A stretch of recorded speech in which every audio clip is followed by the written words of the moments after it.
The community center smelled like coffee and carnations. Someone had set up a slideshow of Grandpa's life. Fishing trips, family gatherings, his 75th birthday party where he'd worn a ridiculous hat and grinned like a kid. In every photo he looked happy. In most of them I was standing right beside him. I sat in the back row, nursing a cup of terrible coffee and watching my family perform grief like it was an Olympic sport. My sister Brianna dabbed at her eyes with a monogrammed handkerchief, surrounded by sympathetic aunts. My mother accepted condolences with trembling hands and a brave smile. My father stood near the memorial table, shaking hands and accepting shoulder pats like a politician at a campaign event. None of them had visited Grandpa in the nursing home. Not once in the 18 months he'd been there. I'd gone every Tuesday and Thursday after work. Sometimes Saturdays too, when he was having a bad day and the nurses called me because I was the only family member whose number actually worked. "Everyone, if I could have your attention, please." My father's voice cut through the low murmur of conversation. He didn't need a microphone. 25 years as a corporate executive had given him a voice that could command a room without effort. I set down my coffee. My stomach had already started churning. "Thank you all for being here to celebrate the life of Robert James Mitchell," Dad said, his voice heavy with emotion I knew he didn't feel. "A man who taught us the value of family, hard work, and sacrifice." I gripped the edge of my chair. "Dad built his legacy through decades of dedication," he continued. "And he wanted that legacy to continue through his family. Through his granddaughters. Oh no. As many of you know, Brianna has been working tirelessly to establish her wellness center." Dad smiled at my sister, who lowered her eyes modestly. "It's a dream she's had for years, helping people, giving back to the community. Everything Dad stood for." The room murmured approval. Someone said, "She's always been so compassionate." I wanted to laugh. Brianna's wellness center was a yoga studio she'd been planning for 3 years while living rent-free in our parents' basement and posting spiritual quotes on Instagram. Which is why Dad's voice grew stronger. "In the spirit of honoring Dad's memory and supporting Brianna's important work, Claire has agreed to sign her portion of the inheritance over to her sister." The words hit me like a physical blow. 45 pairs of eyes turned toward me. Waiting. Expecting. Fuming. My mother stood, tears streaming down her face. "Claire understands that family comes first. That we support each other. She has her engineering job, her stability. Brianna needs this chance to make a difference in the world." My sister's lower lip trembled. "I'm so grateful to have a sister who believes in me." I felt the heat rising in my chest. The familiar anger I'd been swallowing for years. Every Tuesday and Thursday. Every holiday when they were too busy to visit. Every phone call from the nursing home that went to voicemail because they couldn't be bothered. Every single conversation with Grandpa where he'd asked about them, and I'd made excuses because I couldn't stand to see the hurt in his eyes when I told him the truth. No. The word came out quiet, but in the silence of that room, it might as well have been a gunshot. My mother's face froze mid-sob. "What?" I said no. I spoke louder this time, my voice steady. "I'm not signing anything over to Brianna." My father's expression darkened. "Claire, this is neither the time nor the place." "When is the time, Dad?" I stood up, my chair scraping against the floor. "When would be a good time to discuss how you're trying to steal my inheritance at Grandpa's memorial?" Brianna's hand flew to her chest. "Steal? Claire, how can you say that? We're family." "When was the last time you visited him?" I turned to face her directly. "When was the last time any of you actually saw Grandpa?" The room had gone deadly silent. My mother's voice turned sharp. "We were busy, Claire. We have lives. Not all of us can just drop everything."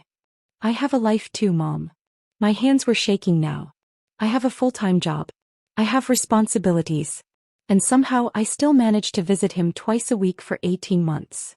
"Don't you dare make this about," my father started. "Where were you when he fell and broke his hip?"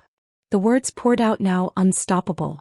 "Where were you when he couldn't remember his own name and cried because he was scared? Where were you during physical therapy, during the pneumonia scare, during the nights he couldn't sleep and just needed someone to hold his hand?" My mother's face had gone red. "We sent flowers." "He didn't want flowers." My voice cracked. "He wanted his family. He wanted his son and his granddaughter to visit him, but you were too busy and Brianna was too focused on her spiritual journey to spend 30 minutes with him. How dare you? My father's roar shook the room. He stood abruptly, his chair clattering backward.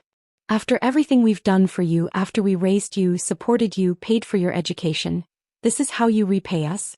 By disrespecting us at your grandfather's memorial? You didn't pay for my education, I said quietly. I had a full scholarship. You didn't even come to my graduation. That's it. Dad's face had turned purple. You are dead to me. Do you hear me? Dead. You ungrateful, selfish. Robert, please, one of the aunts tried to interject. No. He pointed a shaking finger at me. I will not stand here and be disrespected by this child who thinks she's better than her own family. The room erupted in uncomfortable murmurs.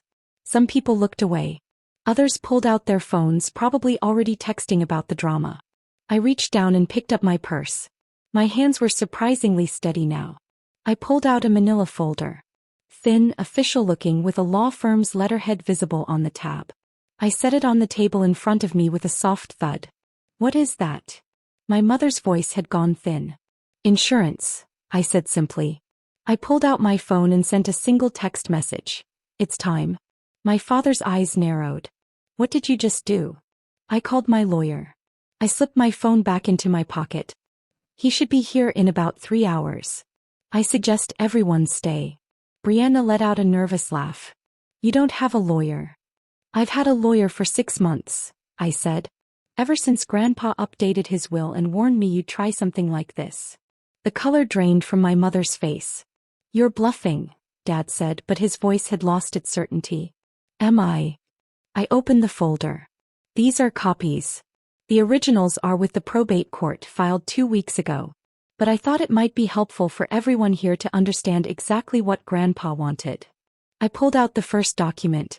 This is a letter from Robert James Mitchell to his estate attorney, dated 14 months ago. I began reading. To my son Robert Jr. and his wife Patricia, I leave the sum of $25,000 each, to be distributed upon probate. This is far less than they hoped for, I'm sure, but it reflects the sum total of their visits to me in the past 5 years. 0. My mother made a choking sound. To my granddaughter Brianna and Mitchell, I continued, I leave my collection of vintage fishing lures and my best wishes for her future wellness journey. May she find the same peace and meditation that she clearly couldn't find in visiting her dying grandfather. Brianna's face had gone scarlet. He didn't write that. It's notarized, I said. With witnesses. And it's in his handwriting. I pulled out the next page. To my granddaughter Clare Elizabeth Mitchell, I leave the entirety of my remaining estate, including my home at 842 Cedar Ridge Road, currently valued at $385,000. My investment accounts, valued at approximately $180,000. My savings account containing $94,000, and all personal property, vehicles, and possessions. The room exploded in gasps and shocked whispers. That's over $600,000, someone whispered. My father's jaw clenched so hard I could hear his teeth grinding. That will is fraudulent. He wasn't in his right mind. He had full cognitive capacity when it was written, I said. I have medical documentation from 3 separate doctors confirming it, along with their testimony that he understood exactly what he was doing and why. Claire. My mother's voice had turned pleading. Sweetie, this isn't you. You're not vindictive. You're kind, you're generous. I said. Right up until you tried to manipulate me into giving away what Grandpa worked his entire life to leave to the person who actually loved him. Brianna stood abruptly, tears streaming down her face. I loved him. No, you didn't. The words came out harder than I intended. You loved the idea of him. You loved telling people you had a sweet grandpa. But you couldn't be bothered to spend time with him when he needed you most. You can't prove any of this. My father's voice had turned desperate. We'll contest the will. We'll hire lawyers. With what money, Dad? I tilted my head. I know about the second mortgage. I know about the credit card debt. I know exactly why you need this inheritance so badly. His face went pale. Grandpa knew too, I said softly. He knew everything. Every lie you told him about why you couldn't visit. Every excuse. Every broken promise. I closed the folder. He gave me one instruction: don't let them bully you. So I won't. 3 hours crawled by like 3 years.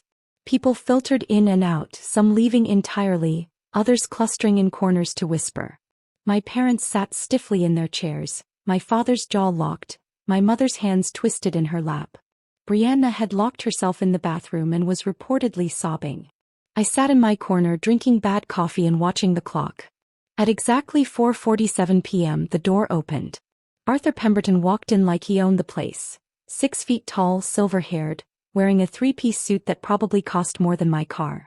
He'd been Grandpa's attorney for 30 years and his friend for even longer. The room went silent. "Good afternoon," Mr. Pemberton said, his voice carrying the weight of 4 decades of courtroom experience. "I apologize for my tardiness. Traffic from the city was abysmal." He set his briefcase on the table with a decisive click. "I am Arthur Pemberton, executor of Robert James Mitchell's estate and his attorney of record." He pulled out an identical blue-backed document. "I understand there have been some misconceptions about the distribution of Mr. Mitchell's assets." My father stood. "Now see here." "Sit down, Robert." Pemberton's voice could have frozen fire. "I have known you since you were in diapers, and I have never been more disappointed in a human being than I am right now." Dad sat. Pemberton pulled out his reading glasses. "The will is valid, legal, and utterly uncontestable. I have documentation from 4 physicians regarding Robert's mental competency. I have video testimony of Robert explaining his wishes. I have a letter he wrote to each of you. Yes, Brianna, there's one for you too, explaining in excruciating detail why he made the choices he made." He looked up over his glasses. "Would anyone like me to read those letters aloud?" Silence. "I didn't think so." He turned to me. "Claire, the house is currently empty and ready for your inspection. The investment accounts have been transferred to your name pending probate completion. We should meet Monday morning to discuss the details." I nodded, not trusting my voice. Pemberton looked at my parents. "Robert, Patricia, your $25,000 checks will be mailed within 30 days. I suggest you use them wisely. As for contesting the will..." He smiled, and it wasn't kind. "I would be delighted to see you try. I've been waiting 40 years to embarrass you in court." He packed his briefcase and walked to the door. Before leaving, he turned back one more time. "Robert loved that girl." He pointed at me. "She was the only one who loved him back.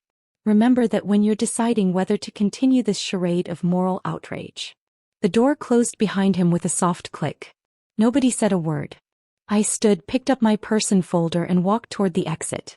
"Claire, wait." My mother's voice broke. I stopped but didn't turn around. "Grandpa left you a letter too," I said quietly. "Mr. Pemberton has it. I think you should read it. All of you should." "What does it say?" Brianna's voice was small, broken. "The truth," I said. "Something this family has never been very good at." I walked out into the cool evening air. The sun was setting, painting the sky in shades of orange and gold that Grandpa would have loved. My phone buzzed. A text from Mr. Pemberton. "Well done. He'd be proud." I sat in my car and finally let myself cry, not from sadness or anger but from relief. Grandpa had known. He'd known exactly what they'd do, exactly how they'd try to manipulate me, guilt me, break me down. And he'd made absolutely certain they couldn't. I started the car and drove toward Cedar Ridge Road. Toward Grandpa's house. Toward my house now. For the first time in years I felt like I could breathe.